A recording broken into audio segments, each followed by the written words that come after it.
अस्सलाम वालेकुम। मेरी पिछली वीडियो थी स्मोक के ऊपर। वो यकीनन आपने सुनी होगी कि किस तरह से जो ही ठंड आना शुरू होती है, हवा में जो सस्पेंडेड पार्टिकल्स हैं, डस्ट है, पार्टिकुलेट मैटर है, कार्बन पार्टिकल्स हैं या डिफरेंट गैसेस हैं, वो उसी फोग यानी कि उसी धुंध के साथ मिक्स होकर एक चादर, एक बादल सा बना देती है हमारे एनवायरनमेंट में। और वो हमारे लिए मुसलसल एक एलर्जिक और एक इन्फ्लेमेशन का बायस बनता है। तो जो ही ये वाला मौसम आता है, हमारे क्लिनिक्स में भी, हमारे हॉस्पिटल्स में भी खांसी के मरीज बहुत ज़्यादा आना शुरू हो जाते हैं। और हर आने वाला मरीज ये कहता है कि डॉक्टर साहब, मैं बेशुमार खांसी के सिरप ट्राई कर चुका हूँ, मैं ये भी ले चुका, ये भी ले चुका, वो भी ले चुका, मेरी खांसी ठीक नहीं हो रही। तो मैंने सोचा कि मैं आज की वीडियो इसी टॉपिक के ऊपर बनाऊं, ताकि आपको अवेयरनेस दूं कि क्या हर खांसी का इलाज खांसी का सिरप होता है? नहीं, हर खांसी की वजह भी डिफरेंट होती है। फॉर एग्जाम्पल, खांसी अगर इन्फेक्शन से है, आपके गले की इन्फेक्शन है, गले में इन्फ्लेमेशन हो गई है, तो जब तक गले की इन्फेक्शन का या गले की इन्फ्लेमेशन का इलाज नहीं करेंगे, वो आपकी खांसी ठीक नहीं होगी। आप चाहे बेतहाशा सिरप पीते रहें, you will have to go towards some good antibiotics या गुड एंटी इन्फ्लेमेटरी के कॉम्बिनेशन के साथ आप अगर लेंगे, आपके गले की सोजिश ठीक होगी, आपकी खांसी खुद ब खुद ठीक हो जाएगी। इसी तरह अगर जो पेशेंट हमारे पास आया है, अगर वो एस्थमा का शिकार हो चुका है, ठीक है, एस्थमा को लोग बहुत ज़्यादा सीरियस ले लेते हैं कि अगर हम किसी के सीने में सुनते हैं, वीज सुनाई देती है या हमें सीने में उसके रोंकाई वगैरह सुनाई देते हैं, तो पेशेंट जो है वो बहुत, और अगर डॉक्टर उसको बता दे कि आपको तो एस्थमेटिक हो रहे हैं, तो वो ज़्यादा घबरा जाता है। अच्छा, ऐसी सूरत में बिल्कुल घबराने की ज़रूरत नहीं है, क्योंकि जब आपकी इन्फ्लेमेशन या इन्फेक्शन ब्रोंकाइटिस की शक्ल इख्तियार करती है, तो डेफिनेटली आपके लंग्स में हवा की जो नालियां हैं वो तंग हो जाती हैं, और जब हवा उनसे गुजरती है तो एक सीटी का इफेक्ट आता है, जिसे आम पेशेंट अपनी ज़बान में हम वीज कहते हैं, और अगर डॉक्टर उसको सुनता है तो उसको रोंकाई कहते हैं, वो जो स्टेथोस्कोप से सुनाई देते हैं। अच्छा, अब अगर ऐसी कंडीशन डेवलप हो चुकी है, तो जनाब आप जितने मर्जी कफ सिरप पीते रहें, जब तक आपकी वो हवा की नालियों की तंगी ठीक नहीं होगी, आपकी खांसी ठीक नहीं होगी। अब उस हवा की नालियों की तंगी को, यानी कि जिसे हम ब्रोंकोस्पैज्म भी कहते हैं, उसको ठीक करने की अद्वियात बिल्कुल डिफरेंट हैं। हवा की नालियों में तंगी आ जाने के बाद आपको ब्रोंकोडायलेटर्स लेने होते हैं। ब्रोंकोडायलेटर्स ये वो दवाएं होती हैं जो हवा की नालियों की तंगी को खोल देती हैं। जैसे पुराने ज़माने में आपने एक बड़ी ही कॉमन दवाई होती थी, वेंटोलिन। वेंटोलिन का नाम सुना होगा, ठीक है। अब वो क्या करती है? वो हवा की नालियों को खोलती है। इसी तरह की और अद्वियात भी हैं बहुत सारी। अच्छा, अब क्या होता है कि उस दवा के साइड इफ़ेक्ट्स भी बहुत हैं, यानी कि जो लोग वेंटोलिन यूज़ करते हैं या पहले बहुत ज़्यादा यूज़ होती थी, वो अगले दिन या कुछ घंटे के बाद आ जाते थे, उनके हाथों में ट्रेमर्स, हाथ काँपना शुरू कर देते थे, दिल की धड़कन बहुत ज़्यादा तेज़ हो जाती थी और वो घबराए हुए वापस आ जाते थे। वक़्त के साथ-साथ उनके अल्टरनेट्स डेवलप हुए, और वो अल्टरनेट्स हमारे पास आ गए इन्हेलर्स की सूरत में और नेबुलाइज़र्स की सूरत में या पफ़र्स की सूरत में।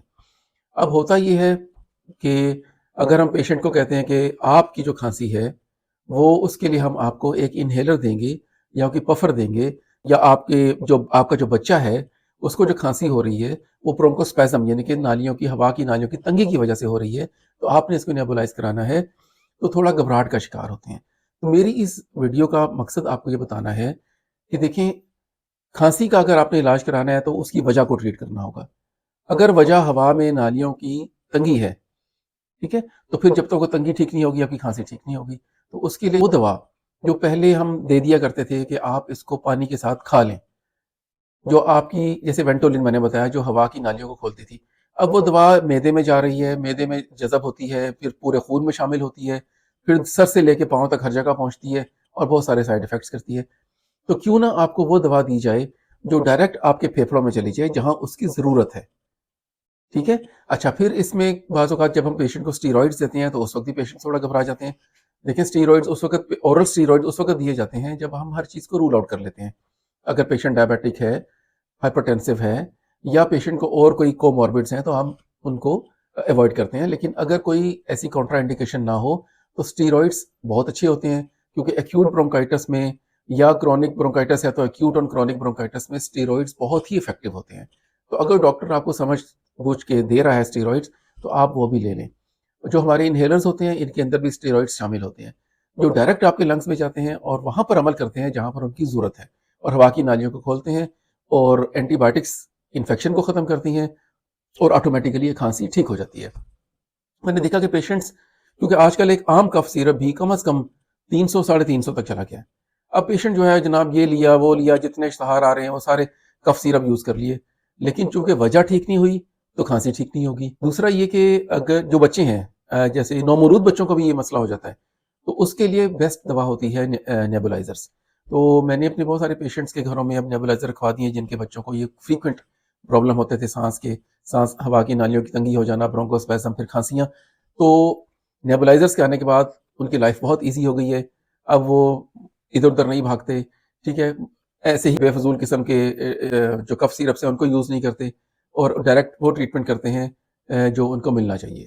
ٹھیک ہے، یعنی کہ بچوں کا بھی جو ٹریٹمنٹ ہے اس کے لیے بھی نیبولائزرز آر دا بیسٹ ٹریٹمنٹ، جو ڈائریکٹ بچے کے اندر جاتے ہیں اور بغیر کسی سائڈ افیکٹ کے بچے کی کھانسی کو ٹھیک کرتے ہیں. تو چونکہ اب موسم آ چکا ہے، اسموگ ہے، ٹھنڈ آنے والی ہے، یہ مسئلے بہت بڑھ جاتے ہیں. تو میں نے سوچا کہ میں اپنے ویورز کو، دیکھنے والوں کو یہ بتاؤں کہ اگر آپ کو کھانسی بہت زیادہ ہے تو ڈائریکٹ ڈاکٹر کے پاس جائیے.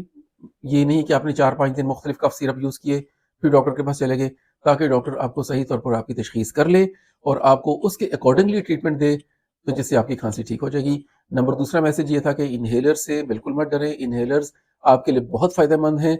اور نمبر 3 پہ میں یہ بتانا چاہوں گا کہ وہ لوگ جو مسلسل زکام کا، نزلے کا شکار رہتے ہیں، ان کے لیے بیسٹ ٹریٹمنٹس ہے ناک کے اندر کرنے والے اسپریز. مطلب کہ آپ اگر اینٹی الرجکس کھائی جا رہے ہیں جو آپ کو سارا دن نیند کی کیفیت سست کر دیتی ہیں، بجائے اس کے آپ ناک کے اندر کی جو جھلی ہے اس کی انفلیمیشن کو ختم کریں. ٹھیک ہے، اپنے ڈاکٹر صاحب سے کہیں کہ ہمیں وہ دوا دیں جو ہمارے ناک کی، ہمیں جب ناک میں مرچیں لگتی ہیں، خارش ہوتی ہے، ہمیں چھینکیاں آتی ہیں، زکام شروع ہو جاتا ہے، تو آپ وہ دوا کیوں نہیں لیں جس سے ڈائریکٹ آپ کے ناک کی جھلی کی سوزش ٹھیک ہو جائے، انفلیمیشن ختم ہو اور آپ زکام سے محفوظ ہو جائیں گے. بہت سارے پیشنٹس ایسے ہیں میرے جن کو کرونک زکام رہتا تھا اور ان کو صرف ناک کے اسپرے سے اتنا آرام آ گیا کہ اب ان کا مسئلہ ہی حل ہو چکا ہے.